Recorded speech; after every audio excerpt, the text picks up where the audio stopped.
ವಿದ್ಯಾರ್ಥಿಗಳೇ, ಈ ವಿಡಿಯೋದಲ್ಲಿ ನಾನು heaven if you are not here on earth ಕುವೆಂಪುರು ಬರೆದಿರ್ತಕ್ಕಂಥ ಈ ಪದ್ಯದ ಸಾರಾಂಶವನ್ನು ವಿವರಿಸ್ತಾ ಇದ್ದೀನಿ.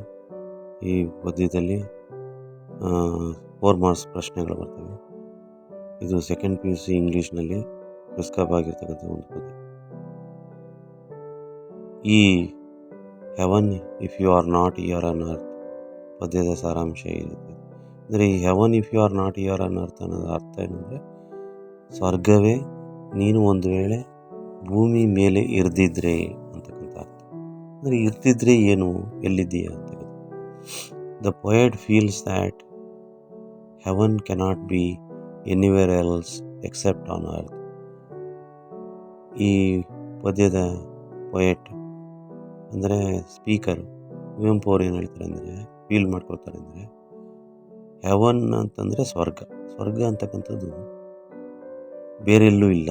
Cannot be anywhere else except on earth. ಅಂದರೆ ಭೂಮಿ ಮೇಲೆ ಮಾತ್ರ ಇರೋದು ಅಂತಕ್ಕಂಥದ್ದು. ಸಾಮಾನ್ಯ ಜನಗಳು ಸ್ವರ್ಗ ಅನ್ನೋದು ಯಾವುದೋ ಎಲ್ಲೋ ಅದು ದೂರದಲ್ಲಿರ್ತಕ್ಕಂಥದ್ದು, ಒಂದು ರೀತಿ ಆಗಸದಲ್ಲಿರ್ತಕ್ಕಂಥದ್ದು, ದೇವತೆಗಳಿದ್ದಾರೆ ಹಾಗೆ ಹೀಗೆ ಅಂತಕ್ಕಂಥದ್ದು ಬೇರೆ ಬೇರೆ ನಮ್ಮ ಹಿಂದೂ ಧರ್ಮ, ಇಸ್ಲಾಂ ಧರ್ಮ, ಕ್ರೈಸ್ತ ಧರ್ಮ, ಬೇರೆ ಬೇರೆ ಧರ್ಮಗಳಲ್ಲಿ ಬೇರೆ ಬೇರೆ ರೀತಿಯ ಒಂದು ನಂಬಿಕೆ ಇದೆ, ಸ್ವರ್ಗದ ಬಗ್ಗೆ ಕಲ್ಪನೆ ಇದೆ.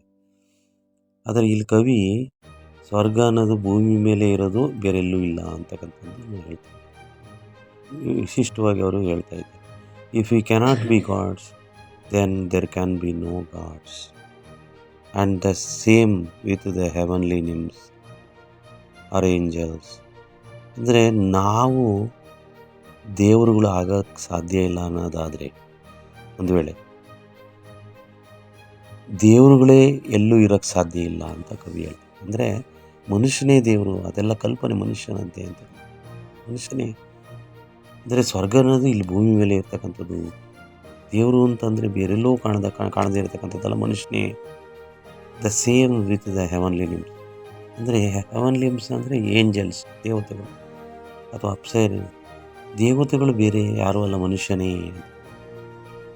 ಏಕೆಂದರೆ ಆ ದೇವತೆಗಳ ರೂಪ ಎಲ್ಲವೂ ಕೂಡ ಮನುಷ್ಯನ ರೂಪವೇ ಆಗಿದೆ. ಇದು ಮನುಷ್ಯನ ಕಲ್ಪನೆ. ಕವಿ ಬಹಳ ಪ್ರೌಢಿಮೆಯಿಂದ, ಅವರ ಜ್ಞಾನದಿಂದ, ಅವರು ಈ ರೀತಿಯ ಒಂದು ಅನುಭವದಿಂದ ಈ ಒಂದು ಆಲೋಚನೆಯನ್ನು ಮಾಡ್ತಾ ಇದ್ದಾರೆ.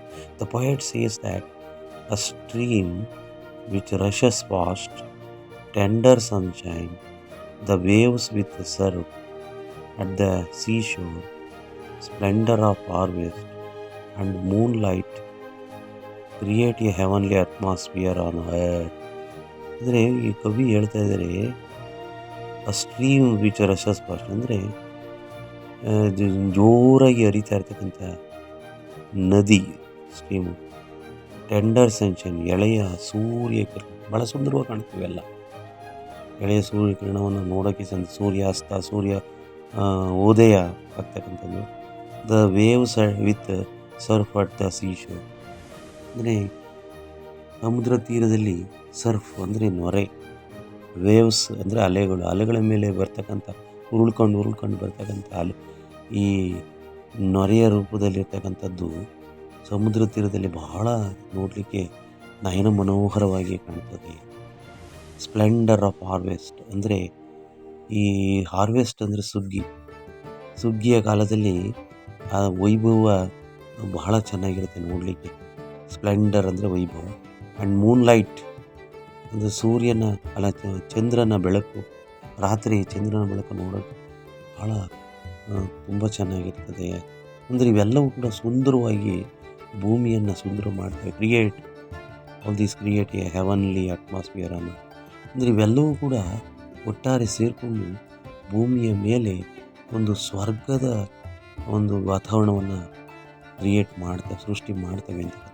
By keeping the experience in nature, the poet creates heaven through his poetry or song.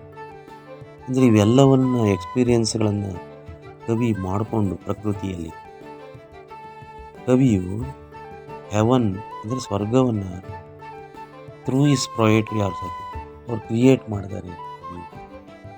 ದೇವರು ಕಾಣೋದನ್ನು ಅಲ್ಲ, ರವಿ ಕಾಣೋದನ್ನು ಕವಿ ಕಂಡ ಅಂತ ಹೇಳ್ತಾರಲ್ಲ, ಹಾಗೆ ಈ ಪೊಯೆಟು ಸ್ವರ್ಗವನ್ನು ತಮ್ಮ ಕಾವ್ಯದಲ್ಲಿ ಚಿತ್ರಿಸ್ತಾರೆ ಅಥವಾ ಹಾಡಿನಲ್ಲಿ ಚಿತ್ರಿಸ್ತಾರೆ. ಅಂದರೆ ತನ್ನ ಅನುಭವವನ್ನು ಈ ರೀತಿಯಲ್ಲಿ ಅವರು ಹೊರಸೂಸ್ತಾರೆ ಅಂತ. ಅಂದರೆ ಸ್ವರ್ಗವನ್ನು ವಿವರಿಸ್ತಕ್ಕಂಥ, ವರ್ಣಿಸ್ತಕ್ಕಂಥ ಕೆಲಸವನ್ನು ಈ ಕವಿಗಳು ಮಾಡ್ತಾರೆ ಅಂತ ಹೇಳ್ತಾರೆ. ತಮಗೆ ಈ ಒಂದು ಶಾರ್ಟ್ ಸಮ್ಮರಿ ಅರ್ಥ ಆಗಿದೆ ಅಂತ ಅಂದ್ಕೊಳ್ತೀನಿ. ಇದನ್ನು ಪದೇ ಪದೇ ವೀಕ್ಷಿಸಿ, ಚೆನ್ನಾಗಿ ಓದ್ಕೊಳ್ಳಿ. ಈ ವಿಡಿಯೋ ವೀಕ್ಷಿಸಿದ್ದಕ್ಕೆ ನಮ್ಮೆಲ್ಲರಿಗೂ ಕೂಡ ಹೃದಯಪೂರ್ವಕ ಧನ್ಯವಾದಗಳು.